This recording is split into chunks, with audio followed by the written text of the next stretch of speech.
Lottery সদন ক্লাবে আজকে ceremony উদ্বোধন হলো, এই বিষয়ে কি বলবেন? নয় কিন্তু না lottery club, Rotary Club of empathy, এটা হচ্ছে রোটারি ডিস্ট্রিক্ট 3291-এর একটা অংশ। 140টা ক্লাব আছে, তার মধ্যে একটা ক্লাব। ওদের বয়স 3 বছর, কিন্তু তার মধ্যে ওরা 5000 লোকের কাছে পৌঁছে গেছে। ওদের মেইন যে কাজগুলো, যেটা রোটারি এতদিনের যে ভ্যালিউ স্কুল আছে, সেগুলোর মধ্যে mother and child, cancer awareness, thalassemia awareness, মানে যেগুলো রোগ প্রিভেন্ট করা যায়, যেগুলোর চিকিৎসা খুবই খারাপ, যেগুলোকে আমরা রোধ করতে পারি, সেগুলো নিয়ে কাজ করছে রোটারি। যেমন আপনারা জানবেন, পোলিও একটা রোগ ছিল, কয়েক লক্ষ লোক প্রতি বছর এফেক্টেড হতো, প্যারালাইজ থাকতো। আজকে ভারতবর্ষে 2014 সালের পরে পোলিও নেই।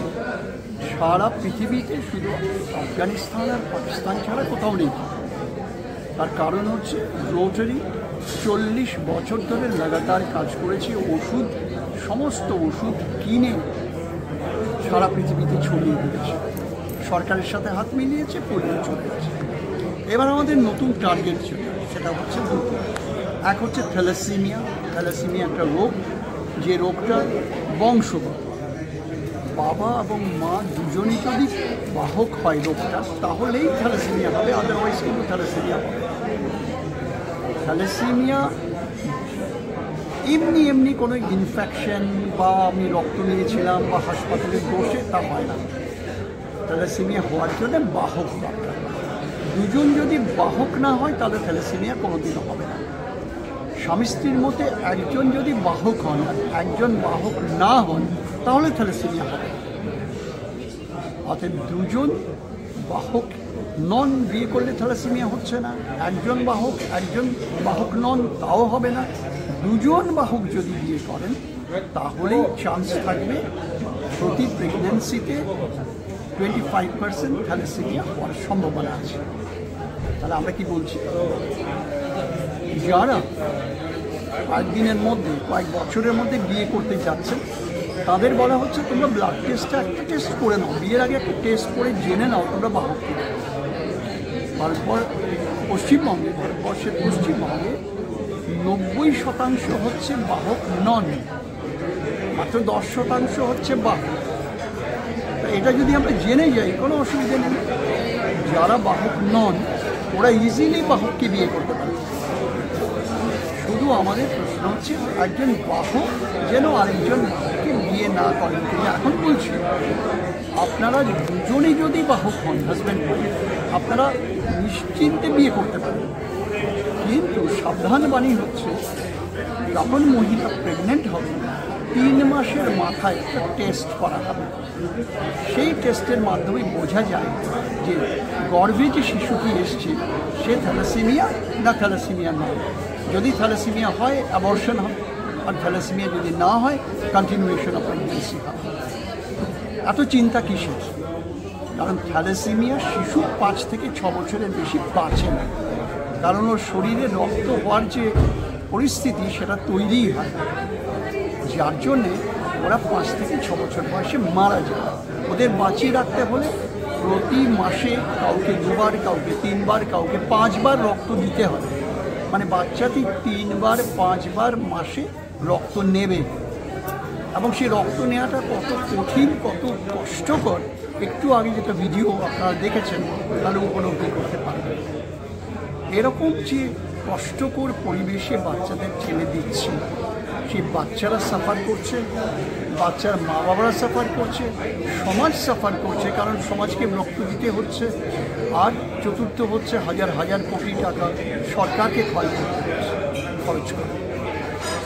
আমাদের এখনও দেশে প্রচলিত হচ্ছে হরস্কোপ বা ঠিকুজি কুষ্টি দেখে বিয়ে করা হয়।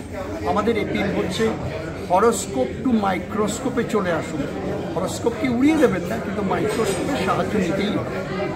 যখন সব কিছু ঠিক হলো যে দুজনের বিয়ে হতে পারে, দুজন একজন অন্তত টেস্ট করে দেখুন, যদি সে বাহক না হয় তাহলে অন্যজনের ব্লাড টেস্ট করা দরকার নেই। কিন্তু একজন যদি টেস্ট করে দেখা যায় সে বাহক, তাহলে অন্যজনকেও টেস্ট করে দেখতে হবে, বাকিটা আমি যাবো না। এইভাবেই আমরা কিন্তু থ্যালাসেমিয়াটাকে নির্মূল করে দিতে পারি।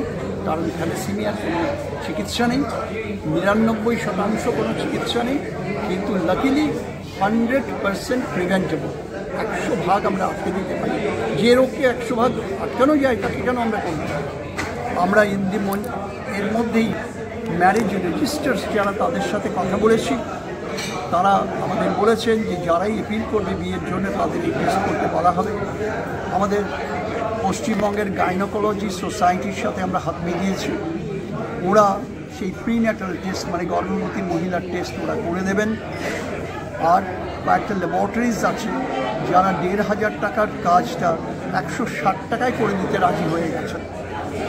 ওরা ব্লাড টেস্টটা করে বলবেন বাহক কি বাহক নয়। আমরা মোহনবাগান অ্যাথলেটিক্স ক্লাবের সাথে পার্টনারশিপে গেছি, যাতে মোহনবাগানের যে কয়েক লক্ষ ফলোয়ার আছে তাদের মাঝখানেও এই বার্তাটা পৌঁছে যায়। অর্থাৎ অ্যাওয়ারনেস বা বার্তাটা পৌঁছতে হবে। আমরা যখনই কোনো জায়গায় অ্যাওয়ারনেস নিয়ে কথা বলবো, ক্যান্সার নিয়েও কথা বলবো, ক্যান্সার সার্ভিক্স নিয়ে কথা বলবো, ক্যান্সার ব্রেস্ট নিয়ে কথা বলবো, থ্যালাসেমিয়া নিয়েও কথা বলবো, পোলিও নিয়েও কথা বলবো, একই ছাতার নিচে সবগুলো থাকবে। ক্যান্সার সম্বন্ধে কী বলবেন?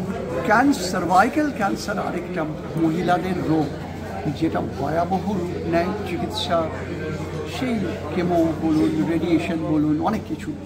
কিন্তু দেখা গেছে 9 বছর থেকে 14 বছরের মধ্যে মেয়েদের যদি এই ইনজেকশনটা দেওয়া হয়, অলরেডি শুরু হয়ে গেছে। চেঞ্জের ব্যাপার যেটা বলবো সেটা হচ্ছে যে এটা প্রত্যেক বছরই হয়, তার মানে যে কাজটা থেমে গিয়ে আবার নতুন কাজ শুরু হয় এরকম কিছু না। কন্টিনিউয়েশন থাকে আগের কাজগুলোর, তার সঙ্গে আরো নতুন কাজ যোগ হয়। কারণ সমাজে মানুষের প্রয়োজনের তো মানে এরকম কোনো সীমারেখা নেই আমাদের মতো পপুলেটেড কান্ট্রিতে। এবার থ্যালাসেমিয়া নিয়ে যেটা বলার, যে থ্যালাসেমিয়া এমন একটা রোগ যেটা বাবা মার থেকে সন্তানের হয় এবং সম্পূর্ণ অসচেতনতার কারণে হয়। এটা প্রিভেন্ট করা যায়। থ্যালাসেমিয়া হলে সেই বাচ্চাটিকে বাঁচিয়ে রাখার জন্য রক্ত দেয়া বা চিলেশন করতে হয়, এইগুলো করতে হয়। কটা বাচ্চা আমাদের দেশে বোন ম্যারো ট্রান্সপ্লান্টেশন করতে পারে, বা সবার সেই অবস্থাও থাকে না, শারীরিক অবস্থাও থাকে না, আর্থিকও নয়। এবং এই সামান্য রক্ত জোগাড় করতে সপ্তাহে 2বার কি 4বার, কারো 3বার বাবা মা তাদের সর্বস্ব বিক্রি করে, বা মানে কি অবস্থা হয় সে ভাবা যায় না। এটা গরিব বা বড়লোকের ব্যাপার না, ব্যাপারটা হচ্ছে যে যদি বাবা মার মধ্যে থ্যালাসেমিয়ার জিনের যদি দুজন, ধরুন কিভাবে বলবো, বাবা কিংবা মা এর মধ্যে যদি একজনও নর্মাল থাকেন, আরেকজনের মধ্যে থ্যালাসেমিয়ার জিন থাকে, তবে কিন্তু যে সন্তান তার থ্যালাসেমিয়ার বাহক হতে পারে, সে কিন্তু থ্যালাসেমিয়া আক্রান্ত হবে না, তার প্রাণের কোনো ভয় নেই, সে স্বাভাবিক জীবন পাবে। কিন্তু দুজনেই যদি থ্যালাসেমিয়ার বাহক হন, বাবা কিংবা মা, তাহলে সেই সন্তানের কিন্তু প্রতিটি সন্তান, সেই মায়ের প্রত্যেকটি সন্তানের মধ্যে 25% থ্যালাসেমিয়া আক্রান্ত হওয়ার চান্স থাকে। তো এর চেয়ে অনেক সহজ হচ্ছে একটা থ্যালাসেমিয়া আক্রান্ত সন্তানের জন্ম দেওয়া এবং নিজেদের জীবনটা ধ্বংস করার চেয়ে অনেক সহজ হচ্ছে যদি বিয়ের আগে একটি ছেলে বা মেয়ে নিজের থ্যালাসেমিয়া আছে কিনা সেই রক্ত পরীক্ষাটা করিয়ে নেয়, তাহলে সে বিয়ের সময় সিদ্ধান্ত নিতে পারে if it is arranged marriage. আর যদি তাদের লাভ ম্যারেজ তারা করায়নি, তখনও যদি তারা সন্তান নেওয়ার আগে রক্ত পরীক্ষাটা করিয়ে নেয় এবং দেখা যায় দুজনের মধ্যেই থ্যালাসেমিয়ার জিন আছে, তাহলে অবশ্যই তাদের অন্য কোনো পদ্ধতি নেওয়া উচিত, অ্যাডাপ্ট করা বা অন্য কোনো ভাবে সন্তান নেওয়া উচিত। কখনোই আরেকটি থ্যালাসেমিক সন্তানকে আনা উচিত নয় পৃথিবীতে। তো সামান্য একটা রক্ত পরীক্ষা করে আমরা কিন্তু থ্যালাসেমিয়া প্রিভেন্ট করতে পারি। Total prevention. দেখুন, রোটারি কিন্তু প্রাথমিকভাবে যখন পোলিও ছড়িয়েছিল তখন রোটারি কিন্তু এই পোলিও ভ্যাকসিনের জন্য লড়ে গিয়েছিল, অর্থ সঞ্চয় করেছিল। তো আজকে তো ভারতবর্ষ পোলিও ফ্রি। তো আজকে যদি আহ, প্রত্যেকটি ছেলে মেয়ের রক্ত পরীক্ষা করা হয় অ্যাডলোসেন্ট পিরিয়ডে বা কলেজ গোয়িং অবস্থায়, তাহলে আমার মনে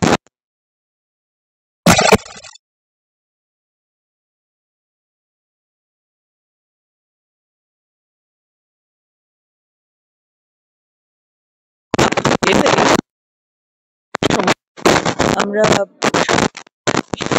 চেয়ারম্যানের সঙ্গে কথা বলেছিলাম যে অনেকগুলো স্কুলে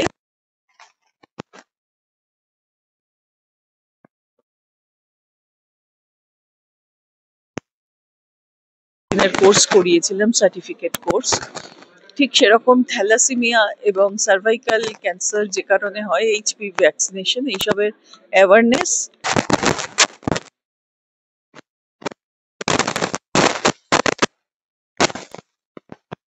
যদি এটা স্ক্রিনিং গুলো করা যায়, মানে ব্লাড টেস্ট গুলো করে দেওয়া যায়, ব্যবস্থা করা যায়, তাহলে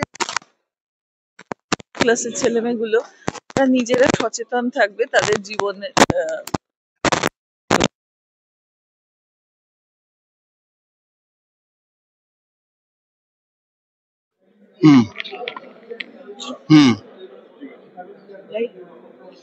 স্যার, আজকে এরকম একটা লটারি সদন ক্লাবের প্রোগ্রাম রেখেছেন যে থ্যালাসেমিয়ার উপরে রয়েছে, এই বিষয়ে কি বলবেন? আর আজকে নতুন আপনাদের মানে যিনি আসছেন সেই বিষয়ে রোটারি ক্লাব হলো পৃথিবীর world's largest humanitarian service organisation, পৃথিবীর সবচেয়ে বড়।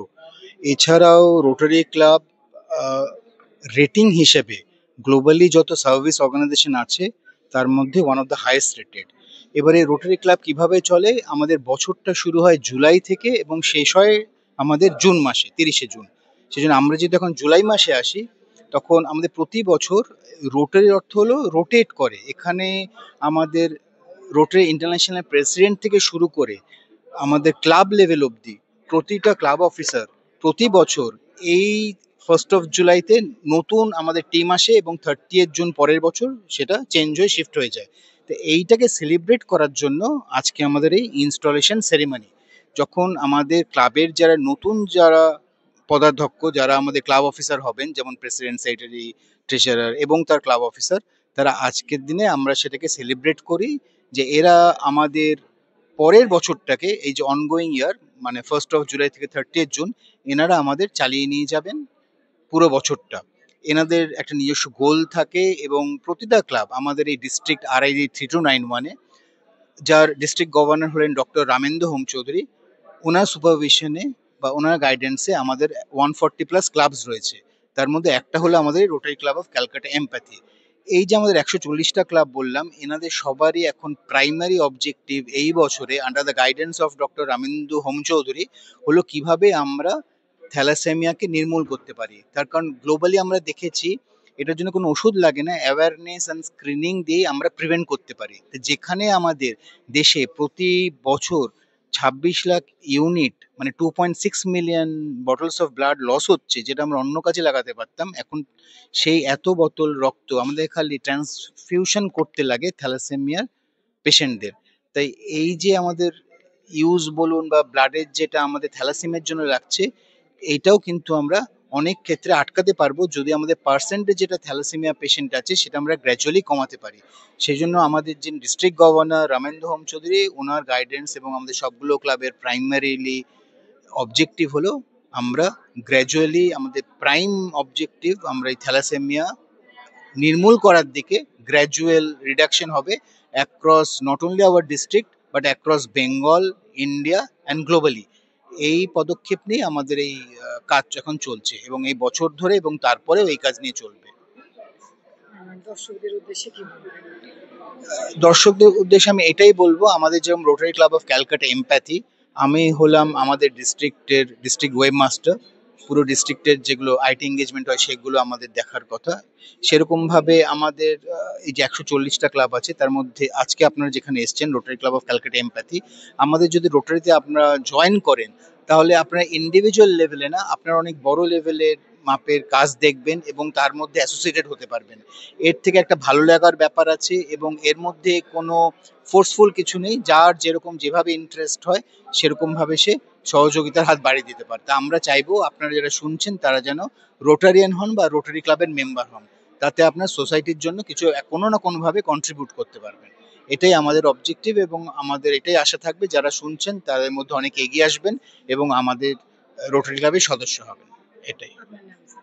আমার নাম সুরজিৎ রয়, আমি হলাম RID 3291 রোটারি ইন্টারন্যাশনাল ডিস্ট্রিক্ট 3291 এর ডিস্ট্রিক্ট ওয়েব মাস্টার এবং আমাদের যেই ক্লাবে আছেন এই club Rotary Club of Calcutta Empathy charter president.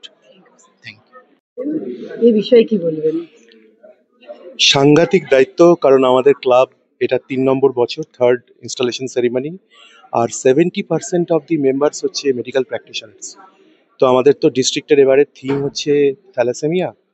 So এই medical practitioners members, thalassemia prevention plus অন্যান্য যে রোটারির আরও ইনিশিয়েটিভস আছে সব মিলিয়ে মিশিয়ে একটা বিরাট challenge. We are very hopeful যে আমরা সবাই মিলে এটা ওভারকাম করতে পারবো। এমনিতে শোনা যায় যে থ্যালাসেমিয়া রোগটা ভীষণ মারাত্মক, মানে রক্ত দেওয়ার ব্যাপার থাকে। তো এই বিষয়ে কি বলবেন? যে এখন কতটা আমাদের অবজেক্টিভ হচ্ছে, প্রথম হচ্ছে একটা অ্যাওয়ারনেস ক্রিয়েট করছি আমরা বিভিন্ন জায়গায়, স্কুল থেকে শুরু করে অ্যাডাল্টসদের। আমরা আমাদের যে ডাক্তাররা আছেন তারা সবাই গিয়ে গিয়ে বোঝাচ্ছেন কিভাবে স্ক্রিনিং অ্যাওয়ারনেস কিভাবে কি করতে হয়। আর আমরা যেটা সবাইকে অনুরোধ করছি, অ্যাটলিস্ট প্রেগনেন্সির অবস্থায় যেন এই টেস্টটা করা হয়, to prevent or to know much before hand যে প্রবলেমগুলো আছে এবং সেটা সলভ যাতে করা যায় সেসব আমরা করছি। দর্শকদের উদ্দেশ্যে কি বলবেন? দর্শকদের উদ্দেশ্যে এবারে আমাদের থিম হচ্ছে unite for good. Unite not only with the club members but with the community, with the larger global I would say Rotary, এবং সবাই মিলে let us make world a much better place to live in. Thank you very much. আপনার নামটা? আমার নাম হচ্ছে শুভ্রজিৎ দত্ত।